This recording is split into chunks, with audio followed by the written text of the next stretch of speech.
He didn't plan to cry. That much was obvious to everyone in that clubhouse who witnessed it. Ben Rortvedt is not a man who performs emotion for an audience. He is not someone who has spent his career cultivating a public persona built on visible feeling or dramatic personal moments that translate well to cameras and highlight packages and the social media cycles that feed on athletic vulnerability. He is a catcher. Quiet. Prepared. Professional in the specific, unglamorous way that catchers are professional, built for the work rather than the attention, oriented toward service rather than visibility, most fully himself in the moments when nobody is watching him because everyone is watching the pitcher he is receiving. He did not plan to cry. But when he stood in that clubhouse and said Ohtani's name out loud, when he tried to put language around what the last 48 hours had meant and what tomorrow represented and what it felt like to be chosen, something broke through the composure that he had spent 13 years in professional baseball constructing. And the room, which had seen many things, went completely still. Andrew Friedman spoke first that morning. The Dodgers' president of baseball operations does not typically appear at the kind of media availability that accompanies a catching acquisition, even a significant one, even a 3-year contract, even a move that carries the organizational weight this one carried. His presence in that room was itself a signal. The kind that people who cover baseball for a living read immediately and correctly. This was not a standard transaction.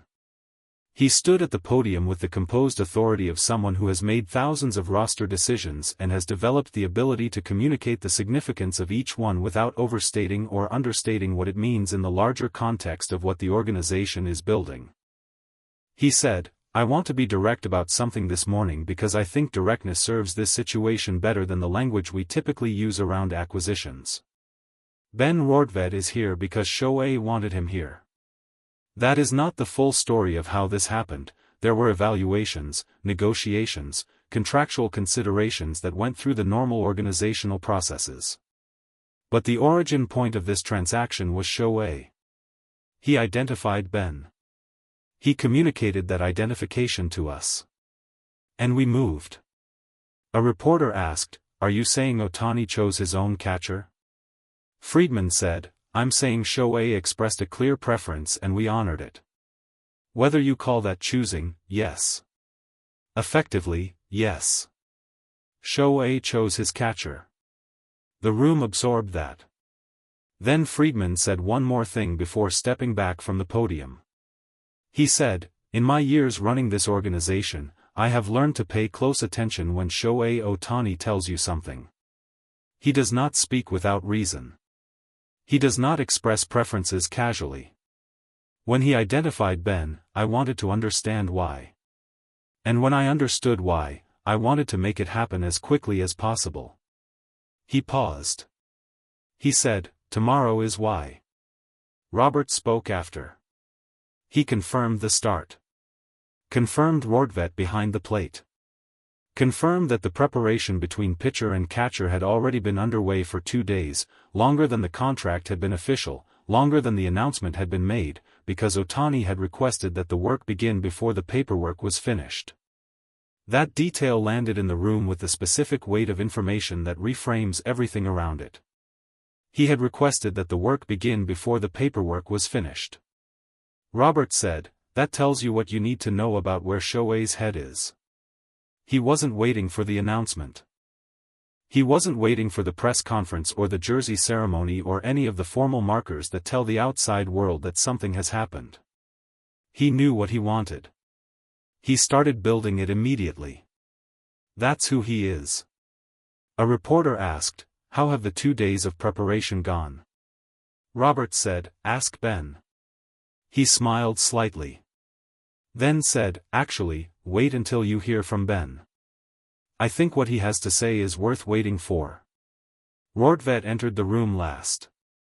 He walked in with the unhurried quality that had characterized every public moment since his arrival, the groundedness of someone who is exactly where he intended to be and has made peace with everything it took to get there. He sat down. Adjusted the microphone. Looked at the assembled reporters with the open, direct expression of someone who has nothing to manage and nothing to conceal. He answered the early questions cleanly and completely. The contract. The preparation. The mechanical specifics of what he and Ohtani had worked through in their 2 days together, the pitch sequencing philosophy, the communication protocols for high-leverage situations, the specific sign system they had developed that was already, after 48 hours, beginning to feel like a language rather than a code. He was precise. Thoughtful. He spoke about catching the way catchers speak when they have thought deeply about what the role actually requires, not as receiving pitches but as creating conditions. Not as executing a game plan but as authoring one in real time with another person who is doing something extraordinary 30 feet in front of you. And then a reporter asked the question that opened the door. The reporter said, "Can you tell us what it was like the first time you addressed Ohtani publicly in the clubhouse? When the team was assembled?" Rortvedt was quiet for a moment. Not the strategic quiet of someone deciding how much to reveal. The genuine quiet of someone returning to a memory that still had texture and weight. Then he said, "I want to try to explain this accurately. Because I think it deserves accuracy." He said, "When you have been in professional baseball as long as I have, when you have worked your way through the levels, through the injuries, through the years when nothing goes the way you planned it and the career you imagined feels like something that belongs to a different person in a different life, you develop a relationship with expectation that is different from what you had when you started." He paused. He said, "You stop expecting certain things. Not because you've given up. But because the sport teaches you, repeatedly and without sentiment, that the things you want most are not guaranteed by wanting them. That you can prepare completely and compete honestly and still spend years in rooms where you are not the person being chosen." The room was very quiet. He said, "And then something happens that you didn't expect. Something that arrives not because you stopped wanting it but because the work you kept doing in the years when nothing was happening finally reached the person it needed to reach." He stopped. Collected himself. Then said, "When I stood in that clubhouse and I looked at the team, when I understood that I was being introduced not just as a new acquisition but as the person Shohei had chosen, specifically, by name, for the most important assignment on this roster, I tried to say what that meant." His voice changed. Not dramatically. Not with the performance of emotion. With the quiet, involuntary shift that voices make when what a person is saying is reaching something deeper than the words themselves. He said, "I tried to say what it meant to be chosen by him. What it meant that someone of his caliber, someone who could have had anyone, who had every option available to him, looked at what I do and decided that what I do was what he needed." He stopped again. Longer this time. Then said, "I didn't get through it. I got about halfway through what I wanted to say and then I couldn't continue. Because the feeling was bigger than the words I had prepared for it." He looked down briefly. Then back up. He said, "I cried. In front of the team. I'm not embarrassed by it. I think it was the most honest thing I could have done in that moment. And I hope, that it told Shohei and told this team something true about what I am going to give to this." What Ohtani did in that moment, when Rortvedt's voice broke and the room absorbed the reality of what was happening, was something that every person present would later mention when describing the day. He didn't look away. He didn't shift in his seat or redirect his attention or create the small, socially protective distance that people sometimes create when someone near them is experiencing something publicly vulnerable. He looked directly at Rortvedt. And he nodded. Once. Slowly. With the specific quality of acknowledgement that communicates not just "I see you" but "I understand what this costs you and I honor it." It lasted approximately 2 seconds. It was the most important 2 seconds of the entire press conference. Friedman was asked afterward whether he had anticipated the emotional weight the day would carry. He said, "I anticipated that it would be significant. I didn't fully anticipate how it would land in that room.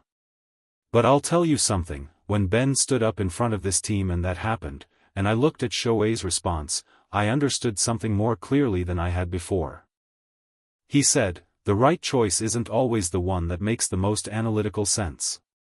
Sometimes the right choice is the one that produces a moment like that. That reveals something true about who these people are and what this is going to mean." He paused. Then said simply, "Tomorrow can't come fast enough." Roberts closed the afternoon with something brief. He said, Ben cried because it meant something real to him. Shohei chose Ben because Ben means something real to him.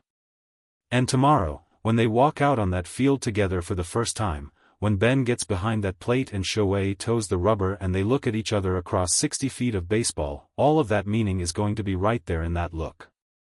He gathered his notes. Then said, I've managed a long time. I've seen a lot of things in this game. He looked up. He said, I haven't seen that yet. And I cannot wait to see it.